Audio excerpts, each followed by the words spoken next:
একবার just imagine করে দেখো, আজ থেকে 10 বছর আগে তুমি কম্পিউটার সায়েন্স নিয়ে পড়াশোনা করেছো এবং আজকের দিনে তোমার 6 থেকে 7 বছরের কাজের অভিজ্ঞতা আছে। তাহলে তুমি এখন মাসে 70 থেকে 80 হাজার টাকা কিংবা তারও বেশি ইনকাম করতে, অথবা তুমি ইনভেস্টমেন্ট ব্যাংকিং এর মতো কোনো বড় সেক্টরে ঢুকে পড়েছো, তাহলে তোমার ইনকাম আরো অনেক বেশি হতে পারে।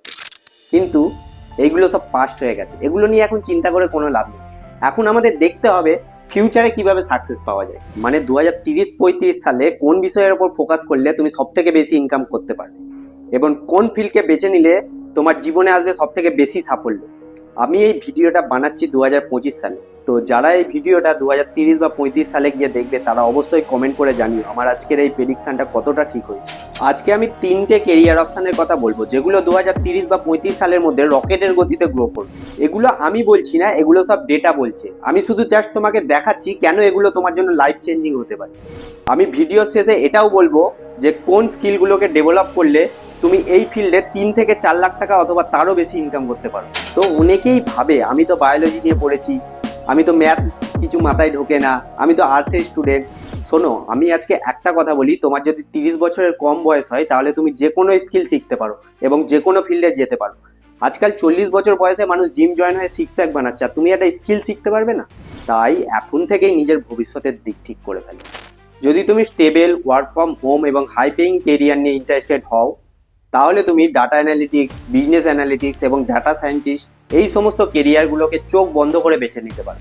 আর সব থেকে মজার ব্যাপার হলো, আজ শুধু বিটেকরাই নয়, বায়োলজি, কমার্স এবং আর্টস ব্যাকগ্রাউন্ডের স্টুডেন্টরা এসেও এখানে বাজার কাঁপাচ্ছে। একটা রিসার্চ অনুযায়ী 2024 সালে data analytics market almost $3500 million revenue generate করেছে এবং অনুমান করা যাচ্ছে 2030 সালের মধ্যে এই রেভিনিউটা $21,000 মিলিয়ন টাচ করে যাবে, যেটা almost 35% exponential growth.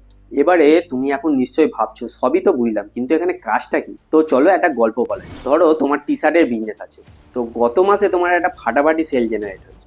Data analytics কি করলো, সেই সমস্ত ডেটাগুলোকে ঘেটে দেখলো যে কোন সাইজের, কোন টাইপের, কোন কালারের টি শার্ট সব থেকে বেশি বিক্রি হয়েছে। দেখে তোমাকে এসে একটা রিপোর্ট দিল। ধরো গত মাসে ব্ল্যাক কালারের হুডি সব থেকে বেশি বিক্রি হয়েছে এবং কলকাতা এবং দিল্লি থেকে সব থেকে বেশি অর্ডার এসেছে। তারপরে কাজ হচ্ছে বিজনেস অ্যানালিটিক্সের।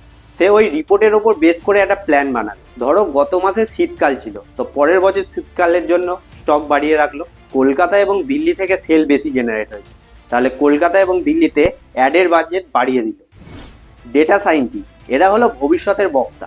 এরা এআই এবং মেশিন লার্নিং ইউজ করে তোমাকে বলবে যে বস, সামনের মাসে পুজো এবং শীত দুটো একসাথে আসছে, তাহলে ব্ল্যাক হুডি সেল 40% বাড়বে। তাই স্টক আগে থেকে বাড়ান এবং এআই বেস রিকমেন্ডেশন স্টার্ট করে দেয়।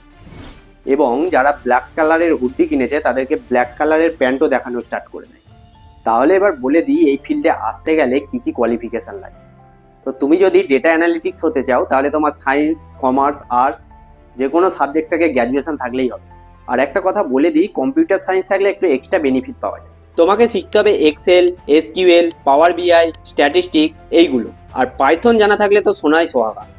আর বিজনেস অ্যানালিটিক্সের জন্য টুলসগুলো প্রায় একই, কিন্তু এখানে কমিউনিকেশন, প্রেজেন্টেশন আর বিজনেস আইডিয়া অনেক বেশি লাগে। এমবিএ করা থাকলে এখানে এক্সট্রা অনেকটা বেনিফিট পাওয়া যায়। ডেটা সায়েন্টিস্টের জন্য বিটেক ফিল্ড থেকে এলে বেশি সুবিধা পাওয়া যায়, কারণ এখানে ইঞ্জিনিয়ারিং, ম্যাথ এবং স্ট্যাটিস্টিক থাকে। অন্য স্ট্রিম থেকে এলেও একটু কঠিন, বাট ইম্পসিবল না।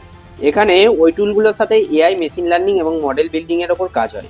ধরো তুমি উচ্চ মাধ্যমিক পাস করেছো, কোনো কোর্স করোনি বা উচ্চ মাধ্যমিক পাস করবে, তাহলে তোমার কাছে অনেক সুযোগ আছে।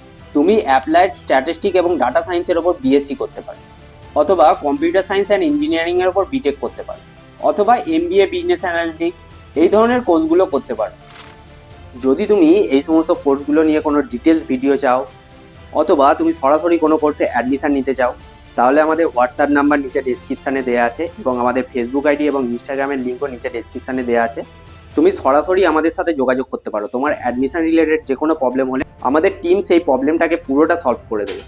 যদি তুমি এরকম একটা কেরিয়ার চাও যেখানে গ্লোবাল জবের সুযোগ থাকবে, ট্রাভেল করার সুযোগ থাকবে এবং স্টেবল গ্রোথ পাওয়া যাবে, তাহলে সাপ্লাই চেন ম্যানেজমেন্ট তোমার জন্য একটা অসাধারণ অপশন। সাপ্লাই চেন ম্যানেজমেন্ট হলো কোনো একটা কোম্পানির হার্ট বা পিলার। এটা এমন একটা সিস্টেম যেখানে একটা প্রোডাক্ট কারখানা থেকে বেরিয়ে তোমার হাতে পৌঁছানো পর্যন্ত পুরো প্রক্রিয়াটা প্ল্যান, ম্যানেজ এবং অপটিমাইজ করা হয়। এর সহজ উদাহরণ, ধরো কোনো কোম্পানি একটা মোবাইল বানাচ্ছে। মোবাইল বানাতে যে ক্যামেরা লাগে সেটা জাপান থেকে আসছে, ব্যাটারি আসছে চায়না থেকে, অ্যাসেম্বল হচ্ছে ইন্ডিয়াতে, আবার সেটা বিক্রি হচ্ছে ইউরোপ। এতগুলো জিনিস ঠিক সময়ে ঠিক খরচে ঠিক জায়গায় যে পৌঁছানোর নেটওয়ার্ক, সেটাই হচ্ছে সাপ্লাই চেন ম্যানেজমেন্ট। কোভিড-19 সময় এই চেন ব্রেক হয়ে গিয়েছিল, তাই জিনিসপত্রের দাম আকাশ ছোঁয়া হয়ে গেছে। তাহলে তুমি এখন নিশ্চয়ই ভাবছো এই ফিল্ডে আসতে গেলে কি কি শিখতে হবে। তো তুমি যদি কোনো কোর্স আগে থেকে করে থাকো, তাহলে তোমাকে সাপ্লাই চেন ম্যানেজমেন্টের কোনো একটা বেসিক কোর্স করে নিতে হবে, যেটা তুমি অনলাইন কোনো প্ল্যাটফর্ম থেকে বা ইউটিউব থেকে শিখে নিতে পারো।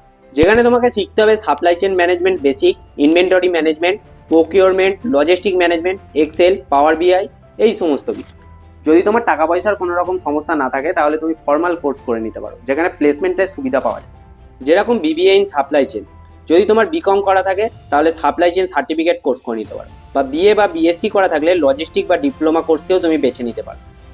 একটা কোম্পানির প্রফিট লস অনেকটাই নির্ভর করছে সাপ্লাই চেন ঠিকমতো চলছে কিনা সেইটার উপর।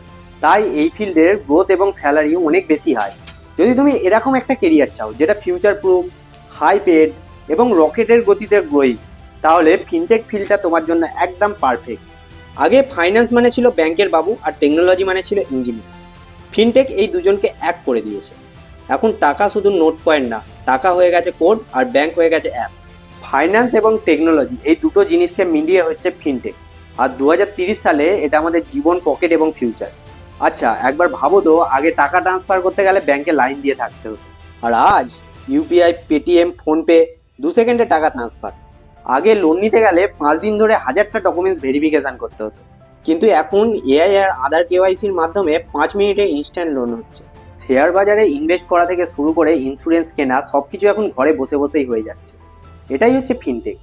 এইবারে তাহলে জেনে নেওয়া যাক এই ফিল্ডে ঢুকতে গেলে কি কোর্স করতে হবে বা কি শিখতে হবে। এই ফিল্ডে ঢোকার প্রধানত দুটো রাস্তা আছে। তাহলে প্রথমটা হলো, তুমি যদি কমার্স বা ফাইন্যান্স ব্যাকগ্রাউন্ড থেকে হও, মানে বিকম, বিবিএ বা এমবিএ করে থাকো, তাহলে তুমি ফাইন্যান্সের ব্যাপারটা জানো, তোমাকে টেকনিক্যাল ব্যাপারটা বুঝতে হবে। তার জন্য তোমাকে SQL, Python, blockchain, digital payment system, UPI card কিভাবে কাজ করে, এই সমস্ত কিছু শিখতে হবে। আর যদি তোমার টেকনোলজি ব্যাকগ্রাউন্ড হয়, যেমন বিটেক, বিসিএ, এমটেক, তাহলে টেকনিক্যাল ব্যাপারটা তুমি জানো, তোমাকে ফাইন্যান্সিয়াল ব্যাপারটা শিখতে হবে। তাহলে তোমাকে financial market, risk management, banking operation, এইগুলোকে শিখতে হবে। এর জন্য এমবিএ ফাইন্যান্স বা সিএফএ ভালো একটা অপশান। আর যদি তুমি এইচএস দিচ্ছ বা এইচএস দেওয়া হয়েছে, তাহলে তুমি বিটেক কম্পিউটার সায়েন্স বা বিবিএ ফিনটেক, এই সমস্ত কোর্সগুলোকে টার্গেট করো। তো এতক্ষণ আমি বললাম এই 3টে কোর্সে এন্ট্রি নেবে কিভাবে। এন্ট্রি লেভেলে হয়তো তুমি মাসে 50 থেকে 60 হাজার টাকা ইনকাম করতে পারো, কিন্তু মাসে 2 থেকে 3 লাখ টাকা কিভাবে ইনকাম করবে? কিভাবে তুমি টিমের সাধারণ মেম্বার থেকে হয়ে উঠবে টিম লিডার? তার জন্য লাগবে কিছু বস লেভেলের স্কিল। এইবার আমি মাত্র 7টা স্কিলের নাম বলবো, যেগুলো এই 3টে ফিল্ডেরই কমন স্কিল। এইগুলো তোমাকে বাকি 100 জনের থেকে আলাদা করে রাখবে। তো প্রথমেই আমি যেটার কথা বলবো সেটা হচ্ছে digital fluency and data analytics, যেটা আমি প্রথমেই তোমাদের বলেছিলাম। তারপরে AI, IoT and automation. AI লাগবে ডাটা অ্যানালিটিক্সে এবং ফিনটেকের জালিয়াতি ধরতে, আর সাপ্লাই চেন ম্যানেজমেন্টে রোবট চালাতে। ব্লকচেন অ্যান্ড সাইবার সিকিউরিটি, ফিনটেকের টাকাকে সুরক্ষিত রাখতে আর সাপ্লাই চেনের নকল জিনিসকে আটকাতে।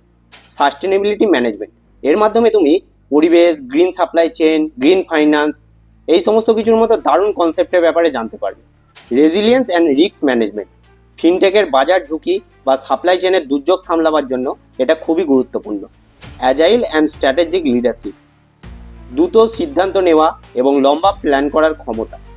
সব থেকে ইম্পর্টেন্ট যেটা, সেটা হলো কন্টিনিউয়াস ইনোভেশন অ্যান্ড লার্নিং। কারণ যেই সমস্ত ফিল্ডগুলোর কথা বললাম, সেগুলোতে সবসময় নিজেকে আপডেট রাখতে হবে। এই 7টা স্কিলের ব্যাপারে আলাদা সেপারেট ভিডিও চাইলে তুমি অবশ্যই আমাকে কমেন্টে জানাও।